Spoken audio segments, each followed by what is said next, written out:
Dr. Jean, magandang gabi po sa inyo. Salamat sa inyong pagpapaunlak sa panayam po ngayong gabi. Hi, magandang gabi po sa inyo. Maraming salamat po pag-anyaya sa akin. Opo, si Ricky Rosales po ito. Ma'am, Dr. Jean na lang po, no? Okay lang po ba, ma'am, na Oo. Yes po, Okay. Professor Ricky. That's very good as sa ating pag-uusap ngayon. Opo. Sige po. Ma'am, unahin natin. So, ano ba ang kumbaga chances na ito hong isinusulong na universal pension hike, 1,500, na pinamamadali na nga ito ni Senator Risa Hontiveros, ay makapasa sa lalong madaling panahon? Base sa ating pinuntahan, no, we were part of the Senate hearing nitong Miyerkules lang. Opo. Mukha namang ang ating mga mambabata, si Senator Erwin at si Senator Risa Hontiveros, ay talagang puspusan ang kanilang paniniwala na dapat ito ay maisabatas. At nandun din naman ang taga-DBM, ang Department of Budget and Management, upang tanungin kung ito ay pwede bang lagyan ng pondo. Yan. So, base sa kanilang response noong Miyerkules ay sa 2026, mukhang sabi nila, nakalaan na daw ang pondo ng bayan para sa iba't ibang mga programa at iba't ibang ahensya ng ating pamahalaan. Pero ang sinasabi po natin ay, kung titingnan natin, pwede naman talaga itong by phases. Ibig sabihin, hindi naman one time, big time ang pagbibigay. Una. Pangalawa, kung titingnan po natin yung current status ng 1,000 na ibinibigay sa tinatawag na indigent na population ng Pilipinas, that's more than 4 million Filipinos who are recipients to that. So kung gagawin natin siyang universal social pension, ang mangyayari, currently we have more than 10 million senior citizens all over the country. So parang may balancing almost 5.5 million na dapat bigyan yan.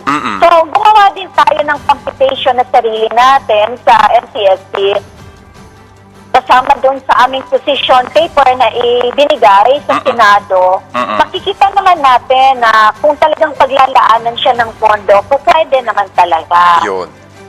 May computation po kayong sarili sa NCSC, ano ho?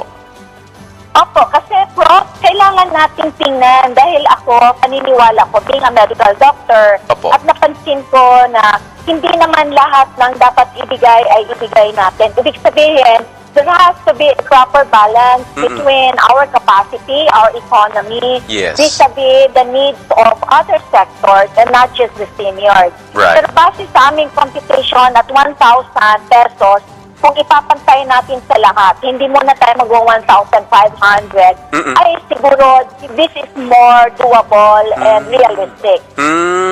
Okay. So yun ang inyong sinusulong. Kasi nga universal kumbaga wala tayong i-discriminate na sector, no po, ng senior citizen. Kung magiging universal, kung magkanong ma-approve, all classes of people, no, na senior ang makakatanggap po ng 1,000 piso. That's correct, Professor Ricky. Kasi Opo. kung titingnan mo, although sa batas nagsasaad naman talaga na yung Lahat. kinakawalang-wala, sila yung mauunang Oo, bigyan. oo. So I would say that stems from that provision of the law. Kaya nangyari na meron tayong yung tinatawag na social indigency program, which is currently being handled by the DSWD. Opo. Subalit, there's a lot of questions about that. Una ay yung datos. How sure are we na talagang they deserve that amount? Pangalawa, marami tayong naka-waitlist. And Tama. pangatlo ay parang ang kinanaing ng ating mga kababayan na base sa kanilang mga feedback, those that are not receiving the social indigency program are those who are paying their taxes Right. when they were still working. Pangalawa, whatever small pension they're receiving, that is because ano yung contribution na nagawa nila. So very valid yung kanilang sinasabi na bakit hindi kami kasama dyan. I'll give you a classic example, Professor Ricky, kung Opo. na naisin mo. Yung Opo. ating expanded centenarian cash gift, kung saan bagong batas na pinapatupad ng komisyon, yung 10,000 binibigay pag ikaw ay umabot ng 100. milestone age na 80, 80. 85, 90 at 95. Simula March 17 ng 2024. Makikita mo yung provision ng batas.